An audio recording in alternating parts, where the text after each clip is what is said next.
Est-ce que vous saviez que 34% des Français ayant entre 30 et 39 ans sont déjà propriétaires, tout en possédant un patrimoine moyen de 49 400 euros, lequel grimpe déjà à 110 800 euros pour la tranche d'âge suivante allant de 40 à 49 ans. Certains d'entre vous seront en avance ou à peu près dans la moyenne, mais d'autres non. Et c'est justement ces personnes-là que j'aimerais aider aujourd'hui, quel que soit votre objectif. Vous souhaitiez juste aller chercher un plus grand confort financier en restant dans le vert à chaque fin de mois, vous souhaitiez devenir propriétaire, ou faire un complément de revenu ou même partir en retraite anticipée, c'est ce que nous allons voir tout de suite. Il existe un certain nombre de stratégies à mettre en place, et chacune a son importance. On peut en compter 7. Numéro 1, utilisez les aides à votre disposition.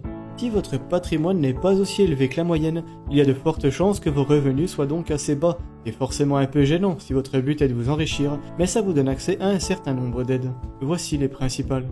Si vous n'êtes pas propriétaire, le prêt à taux zéro peut fortement vous aider pour accéder à la propriété, et il ne faut vraiment pas le sous-estimer. Il ne vous coûte pas d'intérêt, et son remboursement peut être différé, ne commençant que d'ici quelques années. Vous gagnez en fait de l'argent de 3 façons. Déjà, vous allez acheter quelque chose qui prend de la valeur avec de l'argent qui ne vous appartient pas, ce qui est excellent. De plus, cela ne vous coûte rien au sens strict car vous ne déboursez pas 1 euro. Mais ce n'est pas tout. L'inflation joue en votre faveur. Les 40 000 euros que vous pourriez emprunter aujourd'hui auront beaucoup moins de valeur dans 15 ou 20 ans. En ayant des revenus modestes, vous pouvez également ouvrir un livret d'épargne populaire. Il fonctionne comme un livret A classique, mais génère en général 2 fois plus d'intérêt.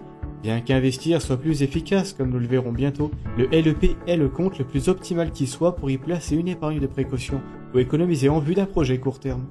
Vient ensuite la prime d'activité. À partir du moment où vous travaillez et gagnez moins d'environ 2000 euros net, vous y avez droit. En étant au SMIC, c'est plus de 200 euros mensuels que vous toucherez, cette somme se réduisant au fur et à mesure que vous vous rapprochez des 2000 euros par mois. Il existe également l'APL pour les locataires, qui peut également représenter une belle somme. Il y a les allocations familiales pour les parents, l'aide à la formation pour vous aider à aller chercher des compétences et donc un meilleur salaire. La liste est longue, n'hésitez pas à vous renseigner davantage sur ce sujet. Numéro 2, investir proprement. Même si votre patrimoine est actuellement en dessous de la moyenne, il vous sera facile d'investir largement plus efficacement que la moyenne, surtout en France, le pays du livret A et des investissements immobiliers hasardeux. En effet, imaginons que vous n'avez rien et qu'on vous compare à votre rival qui a 30 000 euros en banque investi à 3% d'intérêt annuel dans un livret A, un LDDS ou un PEL. À partir d'aujourd'hui, vous investissez tous deux 300 euros par mois, et vous serez à 12% d'intérêt, pas 3. Dans 30 ans, votre rival aura 248 526 euros, et vous en aurez 1 048 489. Eh oui, regardez le tableau si vous ne me croyez pas, c'est la puissance des intérêts composés. Vous avez déjà dû entendre qu'en pliant une feuille A4 42 fois, celle-ci viendrait toucher la lune. Eh bien c'est le même principe, et on ne peut pas dire que le français moyen soit généralement bien informé à ce sujet. Je vous parlais d'investissement immobilier hasardeux plutôt. Sachez qu'acheter un appartement tout propre pour ensuite le faire louer à travers une agence est un placement hasardeux. De prime abord, c'est une excellente idée qui ne peut que fonctionner, mais pourtant non. Déjà parce qu'il existe tout de même plusieurs risques inhérents à l'immobilier locatif, mais surtout parce que votre rendement sera bien pire que vous pensez. Vous achetez un appartement 100 000 euros, frais de notaire inclus, pour le louer 700 euros par mois.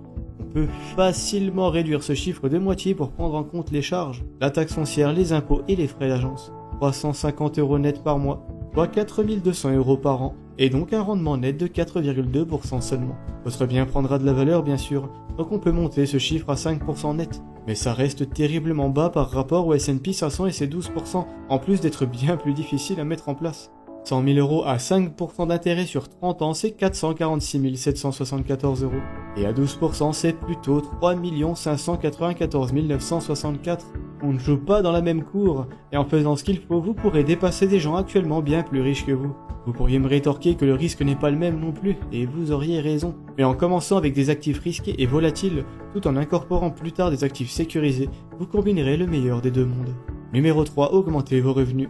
Si les factures, crédits et frais divers vous étouffent actuellement, vous n'arriverez peut-être pas à investir, ou alors un montant trop faible pour atteindre vos objectifs, comme 100 euros par mois. Mais en vous créant un petit business ou une activité que vous exercez le samedi par exemple, vous pourriez très vite multiplier vos capacités d'investissement par 4. Car si vous gagnez 300 euros en travaillant un peu les samedis, il faut bien comprendre que 100% de ce montant pourra être investi, le coût de la vie étant déjà géré par votre salaire. Appliquer cette astuce n'est pas facile, mais d'une importance capitale, car de savoir investir sans avoir d'argent à disposition est relativement inutile. Numéro 4, réévaluez votre budget. C'est la deuxième façon de trouver de l'argent à investir. En réduisant les dépenses optionnelles qui ne vous font même pas tellement plaisir, vos résultats pourraient bien se démultiplier encore une fois. Il y a en fait énormément de façons d'économiser de l'argent, comme par exemple renégocier vos contrats tous les ans ou utiliser une voiture pour deux si possible, qui représente d'ailleurs un gain énorme, bien plus conséquent qu'on ne pourrait le croire comme je l'expliquais dans une précédente vidéo, lien en description. Organiser correctement vos vacances est également quelque chose pouvant changer la donne. Partir en covoiturage avec vos amis pour aller vous poser dans un camping en bord de mer vous coûtera une cacahuète et demie par rapport à un voyage en avion puis 2 semaines à l'hôtel.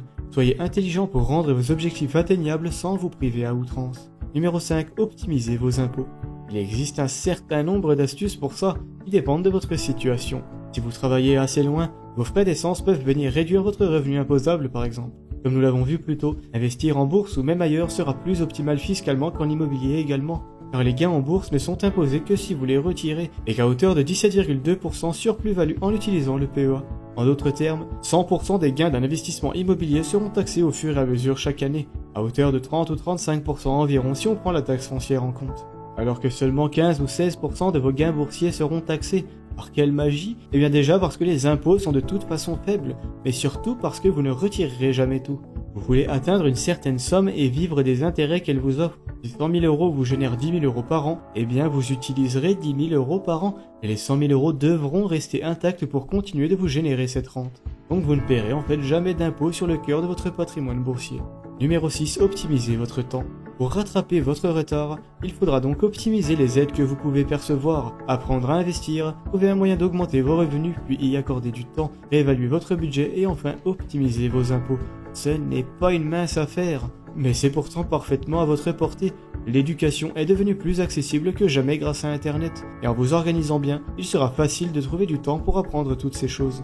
En écoutant des podcasts dans la voiture par exemple, ou en lisant des articles alors que vous en êtes le passager. Et même si tout ça vous semble difficile dans un premier temps, gardez à l'esprit que vous n'aurez à le faire qu'une fois. Travailler sur votre nouveau petit business ou faire des heures supplémentaires est la seule chose vous consommant du temps chaque semaine. Le reste ne sont que des connaissances à acquérir une bonne fois pour toutes. De plus, aussi intimidant que soit le fait d'apprendre à investir, il est possible de gagner du temps en utilisant mon service de formation individuelle. En 1 heure seulement, vous y verrez nettement plus clair, et vous aurez un plan d'action adapté à votre profil, plutôt qu'un plan générique convenant à peu près à tout le monde. De plus, je n'ai rien à vous vendre, vous êtes sûr de mon impartialité, ce qui ne sera pas forcément le cas en allant voir votre banquier. Votre rendement s'en trouvera amélioré, tout en respectant vos priorités et votre tolérance au risque. Plus d'infos en description. N'hésitez pas à m'envoyer un mail si vous avez des questions. Numéro 7. Investir sur votre santé. C'est parfaitement logique. Si vous prenez soin de vous, eh bien vous vivrez plus vieux et en meilleure santé. Et dans ce cas, investir devient nettement plus attrayant.